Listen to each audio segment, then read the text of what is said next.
What's up, guys? Welcome to Unfiltered AF. That's unfiltered as fuck. Where life is loud, raw, real, and very much, well, unfiltered. I'm Amber Fernicola, also AF, and I want you to think of this podcast as my uncensored diary of life. First off, I'm so freaking stoked that you're here. So, thank you. Episode freaking 1, baby. This is a long time coming. The point of this podcast, partially, is for entertainment, obviously. But it's also to kind of talk about that messy middle space. The space in between stepping into your power, but also like maintaining your core personality traits. Especially the unhinged ones. Duh. In life, we're supposed to grow.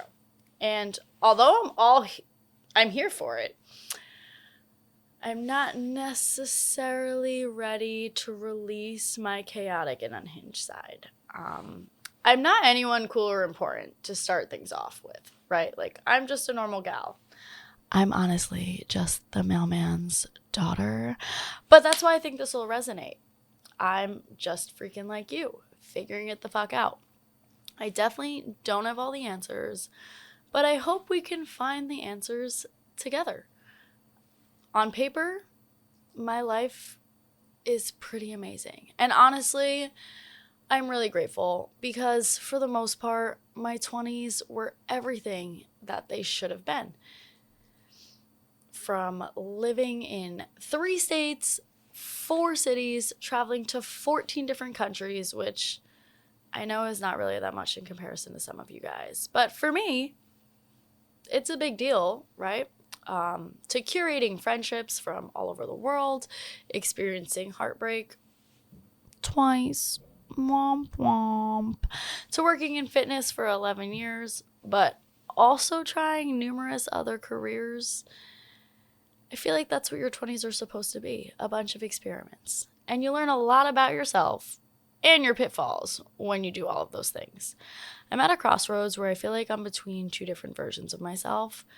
And I feel like not enough people talk about that part. They're too scared to be vulnerable. And I get that, honestly, because I'm kind of terrified. But nonetheless, we're here. And that's that. So this podcast is for people who know what they should be doing, but choose to keep not doing it. Oof. Maybe it's out of fear of losing oneself. Maybe it's in pursuit of outrunning one's problems. Or maybe it's just the familiarity that comes with making the same decisions. Your brain craves familiarity and will lean into it every single time. You're intelligent, you're self-aware, but you're really good at negotiating with yourself. Me too. So you probably have an abundant life. Great friends, great family, and a multitude of memories that you've shared with them. And experiences that you've curated and will forever hold near and dear to your heart, right? But you also tend to side-eye your decisions and don't always make the best choices. And you feel like it holds you back from achieving your greatness. You want discipline, but you don't want it at the expense of your spontaneity or a little bit of chaos. If you've ever thought to yourself, I know better, so why do I keep doing this? You're in the right place. We're in this life shit together, baby. Okay, so this podcast has been sitting with me for a long time. I've known I've wanted to do it, but I wasn't ready to say certain things out loud yet and didn't really know how to bridge the gap between my podcast and my income. But now it's time to take on radical accountability.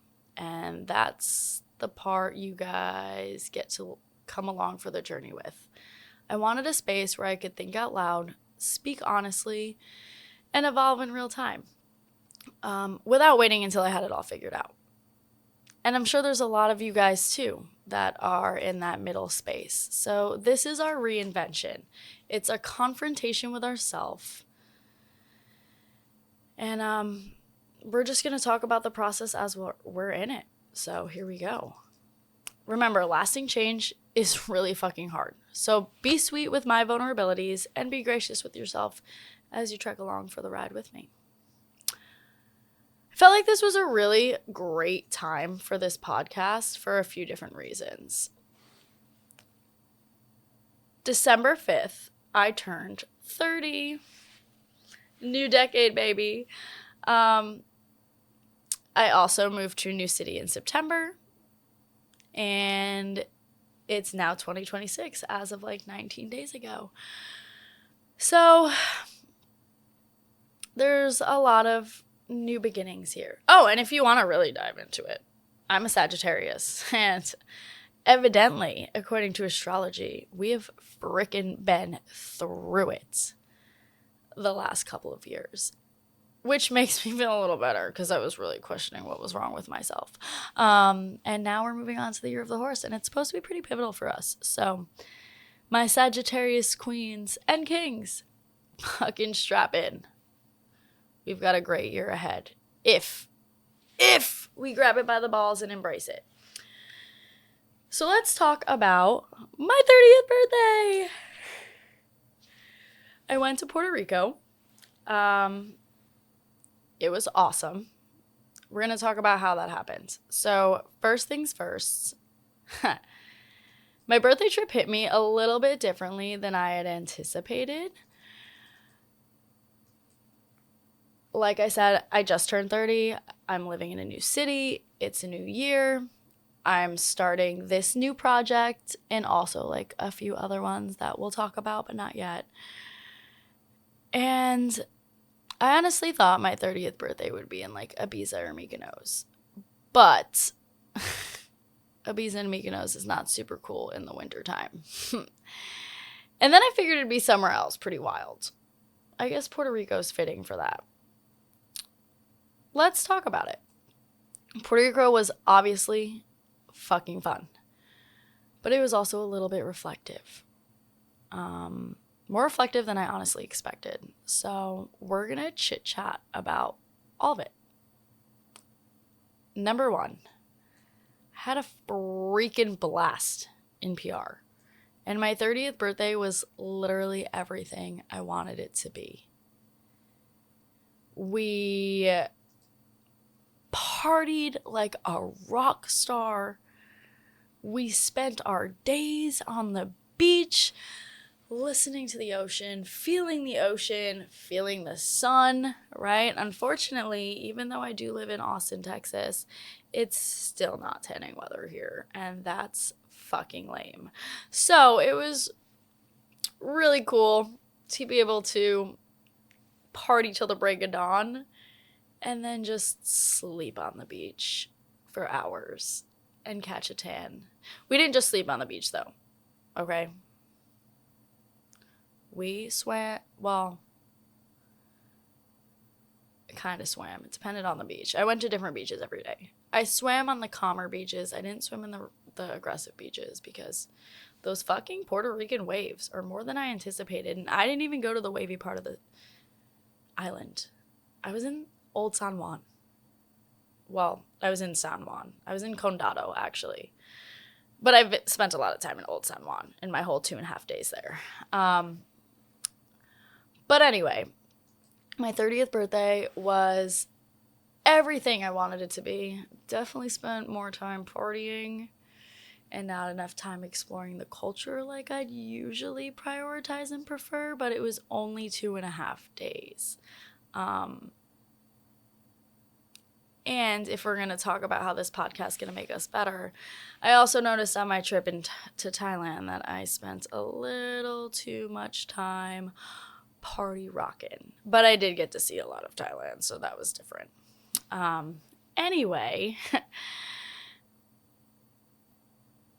I booked this Puerto Rico trip super spontaneously. So my birthday was on a Friday. the Thursday before, on my final day as a woman in her 20s, I received a text from my friend. One of my really good friends, actually. And she was like, bitch, today is your last day in your 20s. This is your final opportunity to use the excuse of being in your 20s to make a rash decision. Boom. That's all I needed to hear. Full send. I was like, I'm going to fucking Mexico, baby. You're right. Mexico wasn't in the cards. But flights to Puerto Rico were quite affordable. So Thursday afternoon, I booked a flight, and Friday morning, I boarded the damn plane on my way to Puerto Rico. I love spontaneous travel like that, actually. I'm not a super great planner. But yeah, I mean, like I said, Puerto Rico was a riot. Puerto Rico was clubs, dancing, and beaches. Honestly, it was perfect. My dad treated me to STK, which was so fun. If you've never been to STK, it's a steakhouse, but they usually have DJs. They are huge advocates of shots. And it's just like a really fun experience with great martinis, great steak, and great music. So shout out Dad. He's the fucking GOAT. And after STK, I went to La Cancha. And I sat my ass at the bar and I got a dirty martini. And the next thing you know, I'm hanging out with a bachelor party. And I don't remember the name of the club, but I wound up at some club with bottle service and confetti and those freaking square lights on the ceiling. And I was dancing my little ass off until about 3:30, when I then left the club and went to the beach. Because why not go to the beach at 3:30 in the morning? And I met up with someone I met at STK, and we hung out on the beach until about 6 a.m. And nothing crazy happened, right? We just hung out on the beach and we chatted about life, and it was so awesome. If you've never been to the beach at night, first of all, you need to do that. The beach at night is a whole experience, honestly. The moonlight, the water, the silence, it's like you, the sand, and the ocean, and it's so great. What else did we do? We went to La Factoria multiple times. Highly recommend La Factoria if you're in Old Town 1. It is a 4-room bar. I wouldn't really call it a club. They have DJs, though. The first room is salsa. They have a room with house music. They have a rooftop terrace.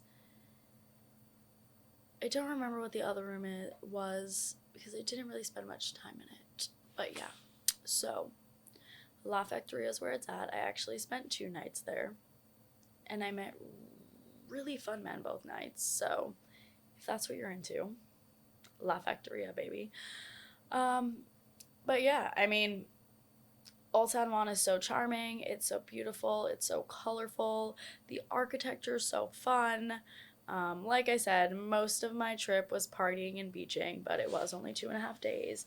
I do want to go back and experience more of the cultural elements of it, or of that country. But anyway, that was Puerto Rico on my 30th birthday. Shout out to my friend who was like, you gotta do something crazy, and led me to book a flight for the next day. Hell yeah, that's kind of how I roll. I do have a dog, so that can get stressful. We're going to talk about her in a second, actually. In this next part, we're going to talk a little bit about the trial and error of launching this dang podcast, because some of you have been along for the ride. It was supposed to come out on 1/11. Instead, it's coming out, well, today, which is 1/23, Friday. I'm really big onto synchronicities I'm really big into synchronicities and the woo-woo shit. But I'm also a Christian, and here's how I see it, right? People say astrology is evil. Well, God created this planet and this universe. So if the stars align in a certain way and it teaches you certain things about yourself, I take it as a message from God, because God created the whole universe, right? Anyway, that's a random tangent, and we're not gonna random tangent again. So yeah, so let's talk about the trial and freaking errors of starting this podcast. First, one of the first things I did before moving to Austin was found a podcast studio. It was actually the studio that I'm in right freaking now. And I was stoked to use it. And then I got stage fright. Then I'm like, you can't walk into a podcast studio that's professional and shit and not know what you're doing. Talk about imposter syndrome at the highest level. So I decided to build out a studio in my apartment, except my budget didn't really allow for all necessary things. I got the microphone, I got the little popper thing that like, whatever, it like helps with your B's and P's and your pronunciation and prevents the like sound from happening when you speak. I got headphones, I got the whole mic stand, right? All of it. And I was gonna film from my phone. And I got a sick blue beanbag, which really is just a dog bed now because Harley uses it more than me, and that's fine. I'm glad she likes it. But, yeah. With filming in my own domain at home, I learned there was a lot of tech things that I had no idea how to do. So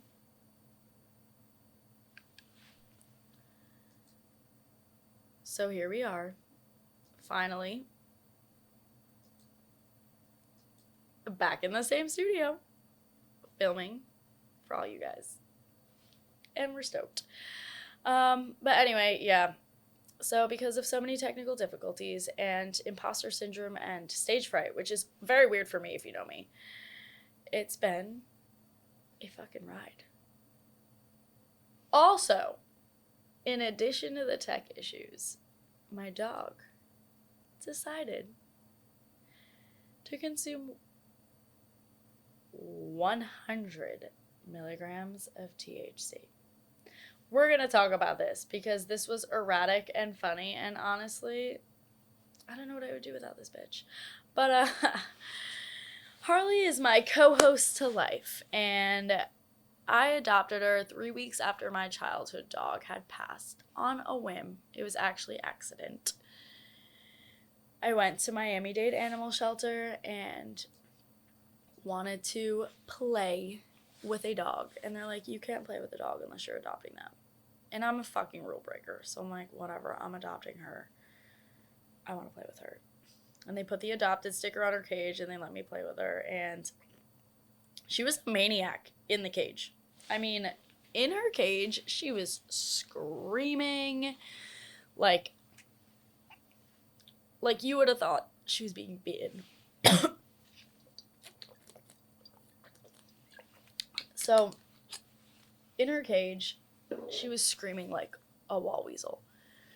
And I look at her, and I'm like, damn. I'm like, you check every box I want in a dog I'd adopt, but you're really annoying. But anyway, I didn't intend to actually adopt her. So they put the adopted sticker on. I go outside and I play with her. I come back inside, and this little boy and his dad are looking at her. And this little boy is like, Daddy, I want this dog. And his dad was like, we can't take that dog. She's adopted. And my heart sunk. I was like, well, shit. That could have been Harley's forever home. Her name is actually Victoria, by the way, in the animal shelter. I'm like, that could have been that dog's forever home. Well, because I lied and said I was going to adopt her, she missed out on that. So now I have to adopt her. And that's how I wound up with Harley. So anyway, little Shawty decides to I had the edibles in a makeup bag in the netted part of my suitcase.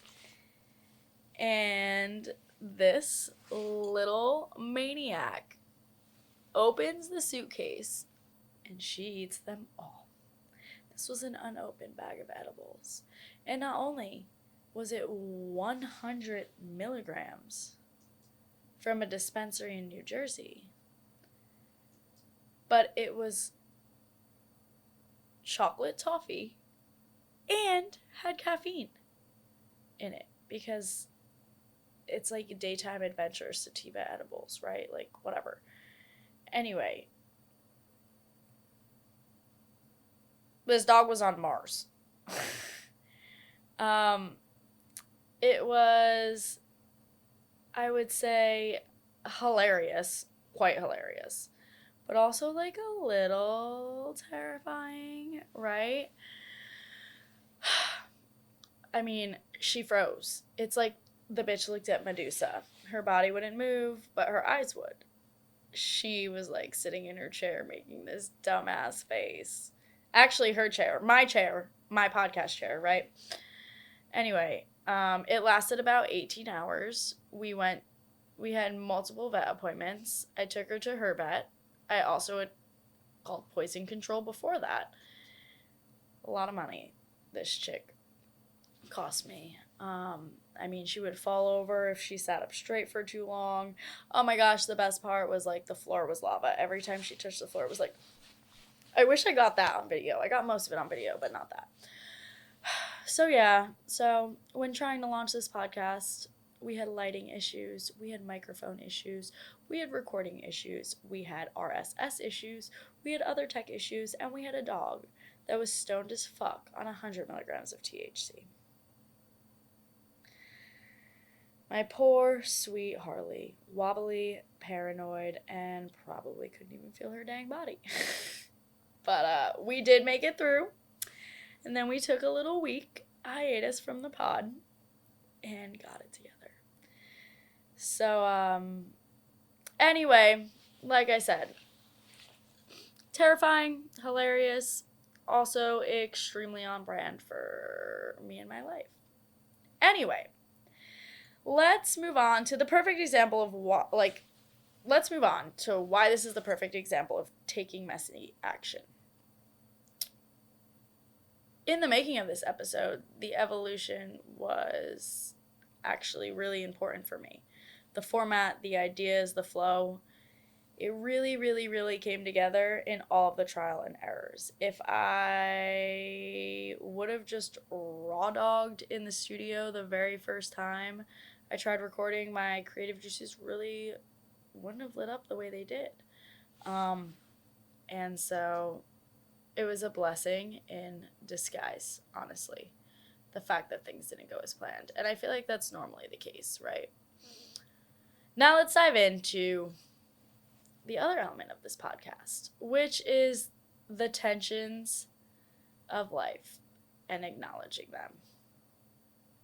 So I call this the boring but necessary part of the episode, but here's a different side, right? This podcast lives inside of those tensions that I seem to continue to bump into in my life. One of them is growth versus fun. So for me, it's not necessarily choosing between growth and fun.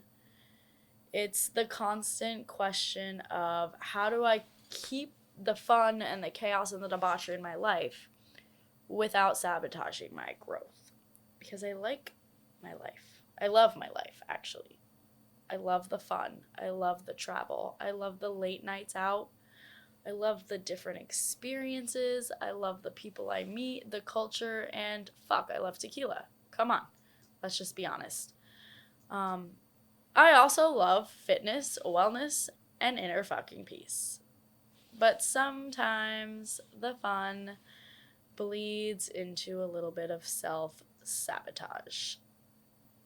So that's where things get a little messy, where the fun bleeds into like a self-sabotage situation. right? I want to grow. I want to heal. I want to evolve. I want a big fucking life. And that takes a lot of work in all aspects. But I also don't want to water down this side of me that acts on impulse and lives for debauchery. My boldness and my I don't give a fuck attitude are things that I pride myself on. Not everybody is bold enough to just move cities or do what they want, right? Like, rules to some people are important. Rules to me are a gray area. That being said, sometimes I want routine, sometimes I want structure, sometimes I want discipline. But, like, I still want tequila, music, and passport stamps. So growth versus fun is one of the tensions I'm struggling with. Or growing through, let's say. Another tension is discipline versus desire, which isn't about freedom versus structure. It's more about self-trust versus that self-sabotage. And self-trust versus self-sabotage is very uncomfortable. Here's why. I don't necessarily lack discipline. Sometimes I do. But I don't lack discipline because I don't know better. I lack discipline because I keep choosing what feels good in the moment over what actually might move my life forward. LOL, that sneaky little thing we know as instant fucking gratification. But also, it's a little bit escapism. I know what would help me feel better. And I know it would make my life easier. But I still don't do it. And it's not because I feel out of control. It's because I allow myself to negotiate with myself. And that negotiation is sometimes a loss. I tend to choose comfort in the moment, which results in paying for it later, which results in chaos. And this line keeps coming back to me. I want discipline that actually works with my desire, not against it. Escapism only works for so long. Eventually, you learn that you can't outrun yourself. And after 14 countries, 3 states, 4 cities, multiple career attempts, you reach a point of awareness where it's time to look in the mirror long and hard and fucking accept your faults and fix them. That brings me to tension number 3, which is accountability versus avoidance. This is the harder part because it's not about habits or willpower, it's about ownership. It's about you're not confused about what's wrong and you're not lacking the information, myself included. If you're like me, we're really good at avoiding the discomfort of actually dealing with whatever it is we need to deal with, or whatever habit we need to break, or whatever we need to do. Like, me and my best friend joke with each other, like, we just need to grow the fuck up and stop being babies. And that's the truth. But you know what else is true? Avoidance doesn't necessarily always look reckless. Sometimes it looks busy, it looks productive, it looks like planning, but not action taking. There are real things in my life that aren't working. Financially, emotionally, structurally. And I don't feel behind because of laziness. I feel behind because I keep making decisions that I know don't serve me. And if you want to come for me for that, fine. but I'm sure there's a lot of you that can relate. I'm uncomfortable with what fixing my life would require. And that's the reality of it. I don't fucking want to wake up at 5:30 a.m. every day if I'm not coaching. I don't want to spend Sundays cleaning my apartment. Fuck, I don't even want to cook my own meals. I like cooking, but not for myself, right?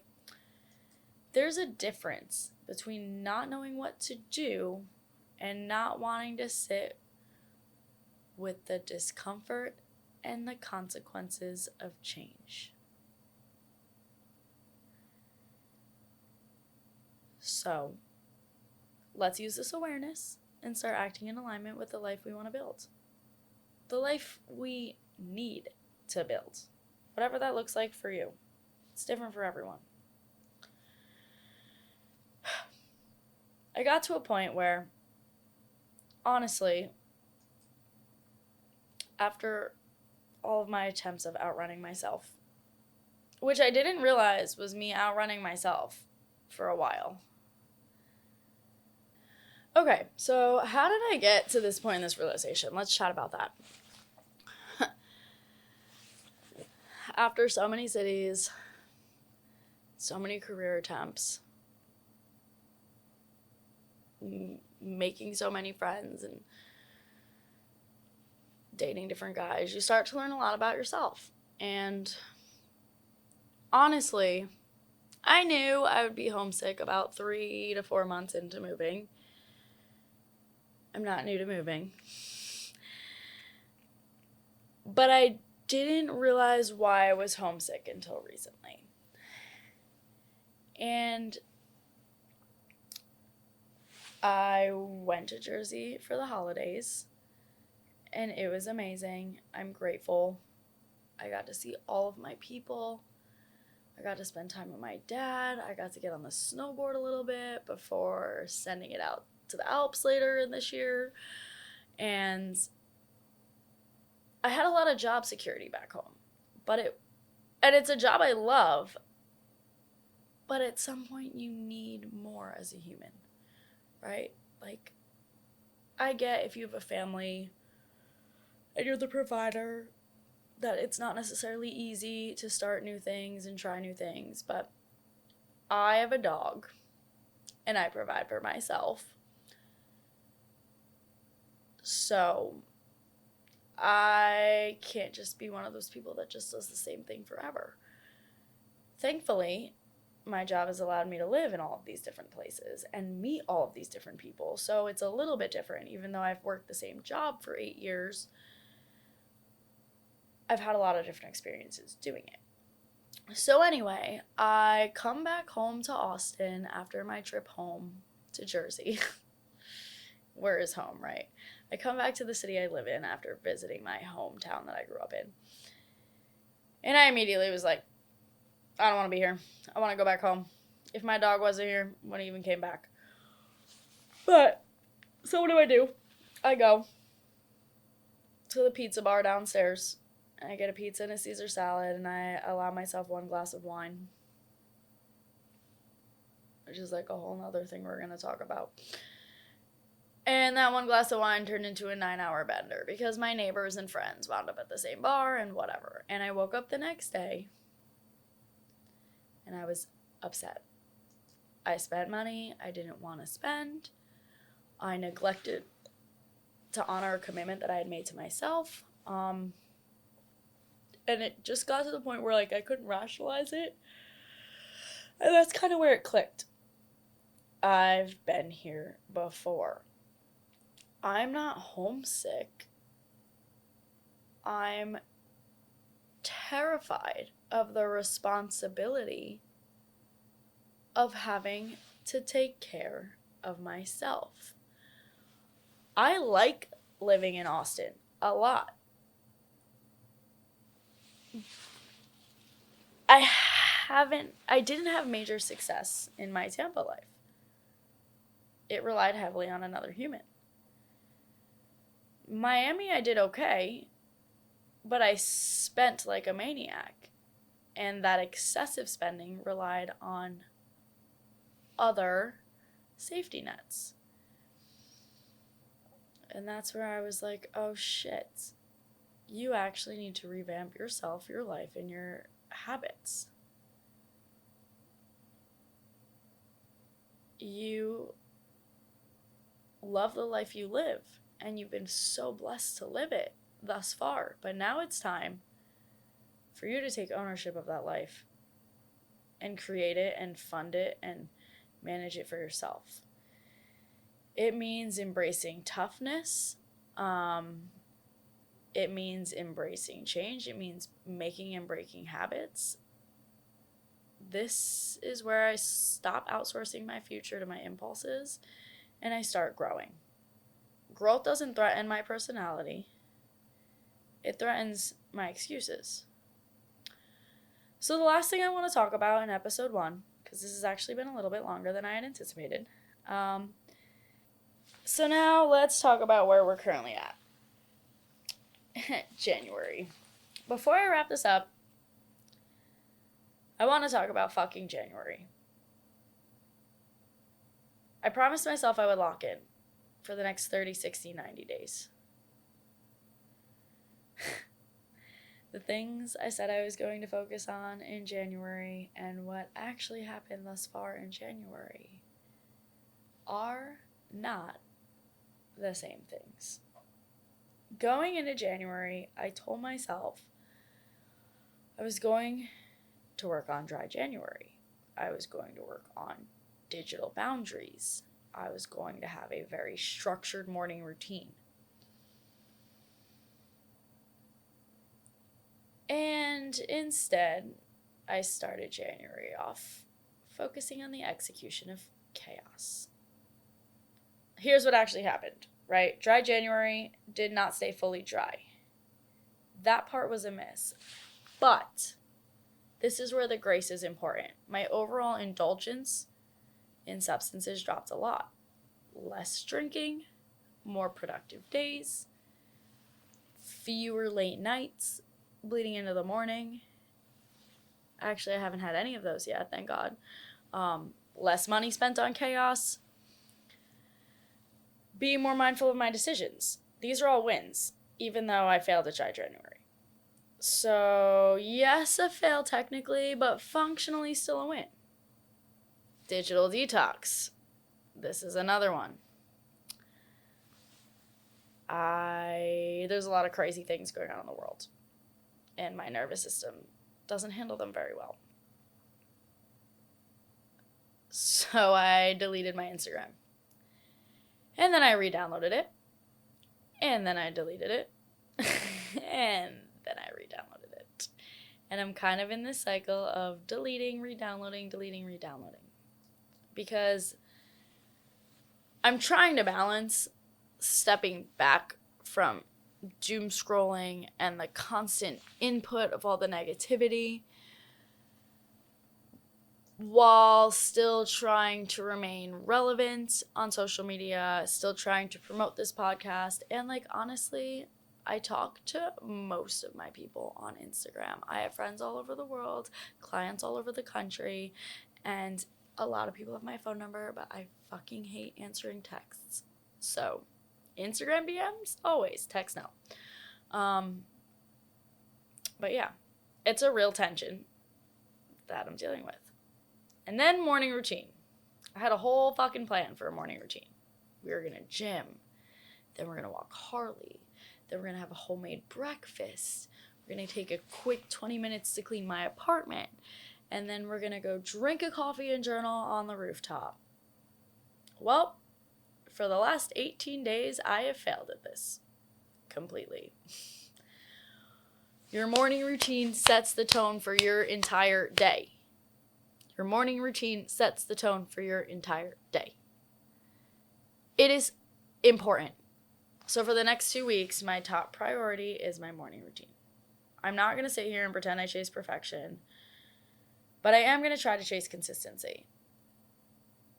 So, morning routine is going to be a very important thing. Waking up at the same time, working out at the same time, showing up at Jevity at the same time. That's my like co-working office space. Time blocking, having a written out schedule of my week or month is gonna be like really important for helping to maintain structure in a life that thankfully provides me with a ton of flexibility, right? Yin and yang, the good with the bad. Flexibility is amazing, but that requires a lot of discipline and routine. And then there's a lot of projects. I dove into like 7 projects at once, and I invested a lot of fucking money into these projects, which led to mental overload, it led to trial and error, and it contributed a little bit to my failed podcast launch. I underestimated all of the components I'm uneducated on and the skills I'm still developing. So talk about being humbled fast, especially when you're good at the things you do in your career. So anyway, as we wrap things up, the issue isn't motivation, it's follow through, right? Follow through is key. Avoidance doesn't look dramatic. Just like I said earlier, it looks busy. And instead of overhauling everything, I'm actually just going to make my focus in strengthening my routine, right? We're going to reduce indulgence. We're going to strengthen routine. We're going to nix this all or nothing mentality. And we're going to focus on intentional Instagram use. So, that's it. Intentional Instagram, a non-negotiable morning routine, adequate Harley time, obviously, and maybe prioritizing and organizing the projects I'm working on so that I can roll them out in a great way or in an appropriate way. Deep focus and patience are so important. So this is my accountability check-in. I'll come back in 2 to 3 weeks and reflect on how I'm doing and share it with all of you guys, because this podcast is growth in real time. Guys, welcome to the messy middle. Welcome to your next chapter. Welcome to Unfiltered AF. We don't have answers, but we do have honesty. And I'm so fucking glad we're in this together. Catch you on the next one, guys. Like, subscribe, comment, all the things. Support. We got merch coming soon. You're my favorite humans. And see you soon.